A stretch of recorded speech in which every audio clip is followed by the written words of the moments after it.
Ladies and gentlemen, we want to welcome you to this presentation by the Thomas Jefferson Center for Constitutional Studies. It's called America's Wall of Political Protection. I'm Dr. Glenn Kimiber, the president of the Thomas Jefferson Center for Constitutional Studies. And I'm pleased to be able to present this material to you as we go through talking about the political wall of protection we sometimes call checks and balances. First, having lived under the dictatorial power of a king, the people of the newly established states of America were afraid of a runaway or abusive federal government. So the state leaders took on the responsibility of becoming the wall of protection for the people. America's wall of political protection worked like this. You had the federal government, then you had the states, then you had the people, with the states in between the federal government and the people. They defined in Article 1, Section 8, what the states defined what the federal government is allowed to do.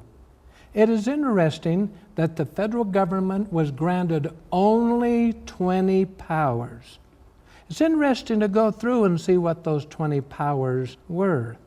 But even after the federal government was granted these 20 powers, many state leaders were still fearful that government would use its power to interfere with individual rights.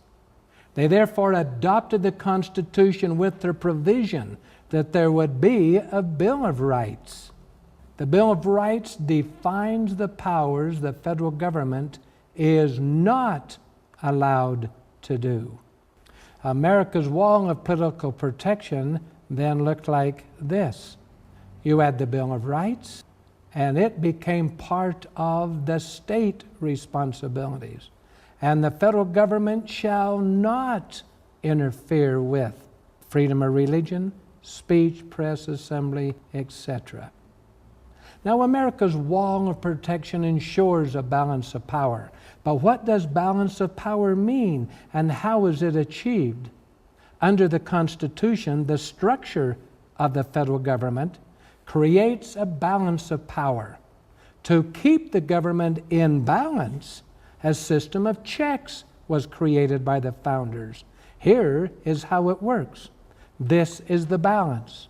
The House of Representatives, that represents the people, is voted in by the people and has the responsibility to protect the rights of the people.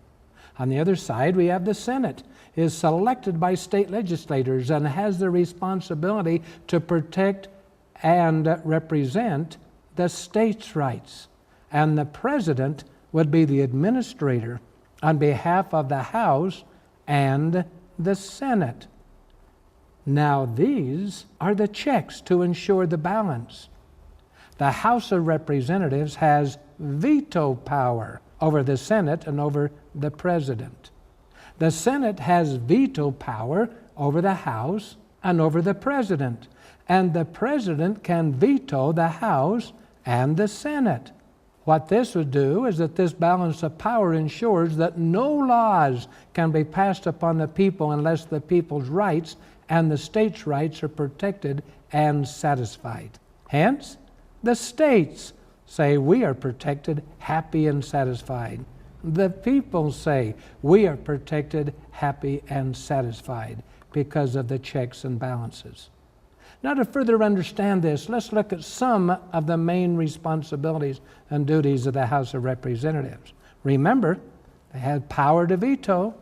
It has the power to tax the states, has power to spend, power to borrow, is responsible for the general welfare of the nation, and commits the states, handles external affairs that deal with more than one state. Now the responsibilities of the Senate. The senators are to be the sentinels of states' rights. He is selected by the state legislators. He is selected every 6 years. He is more mature. He has more experience. He's more stable because only 1/3 are selected every 2 years. And the Senate has the task of cooling the emotions of the House, as Washington explained to Jefferson. And the Supreme Court, their members are the watchdogs responsible to see that provisions of the Constitution are maintained. Experience has demonstrated that anything more or less than this will come of evil.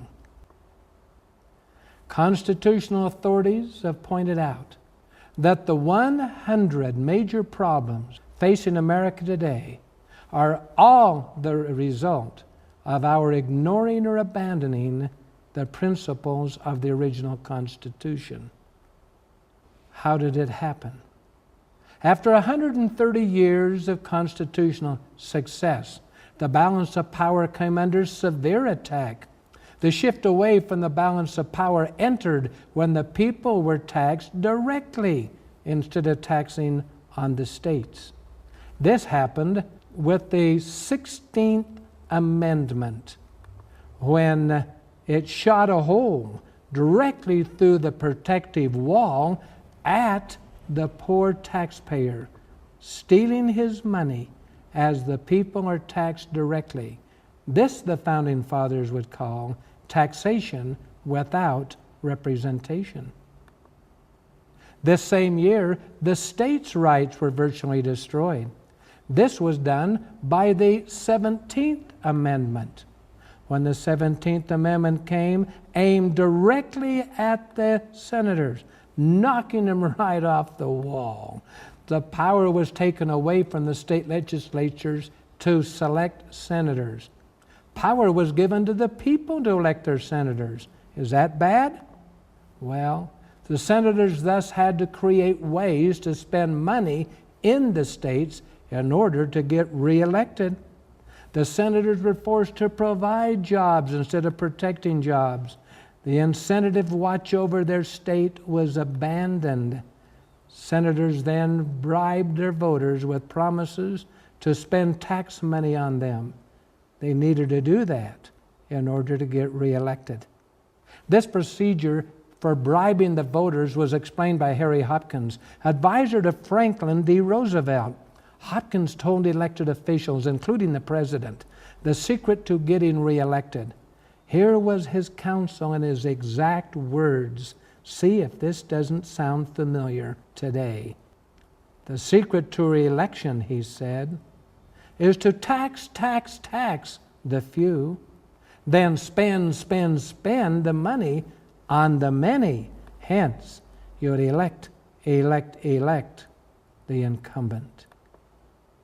How were these false concepts even sold to the people? Look at the wall leaning, the people running away. But notice the confidence of the Congress and the Senate. The congressman said, because we love you. And the senator said, we will take care of you. They first gave us OSHA. And it was the National Education Association. The Federal Reserve System would come in and take over all of our economy. We would spend money with the EPA within. We would have a HUD. We could go on and on with all of these kinds of things like FEMA. But now recently, the big one, the national health care. Where are we? America's wall of protection is in peril, leaning heavily over towards we the people. Wow. We become smashed with taxes, federal debt, total control.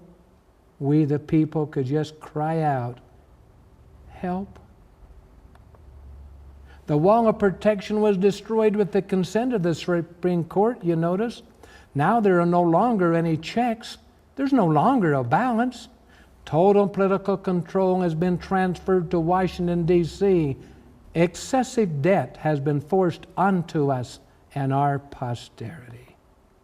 The wall must be repaired, but who is going to do it?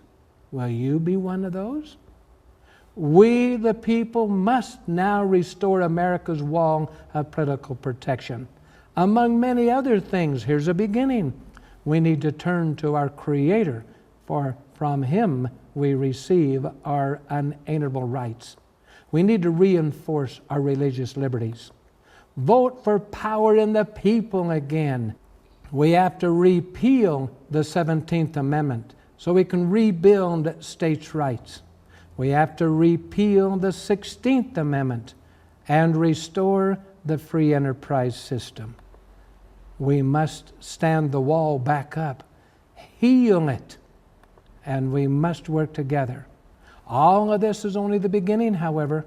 It will not be easy, but must be done. Jefferson said in his time, we are not to expect to be translated from despotism to liberty in a feather bed. We go from here. Where do we start? We, the people, will do it. The Thomas Jefferson Center for Constitutional Studies will help lead the way with Healing of America seminars, candidate certification seminars, voter certification, constitutional classes, current events newsletters, instructions on how to take action. It's only the beginning, but it can be done. Yes, we can heal America. The Thomas Jefferson Center for Constitutional Studies can make it happen with people just like you.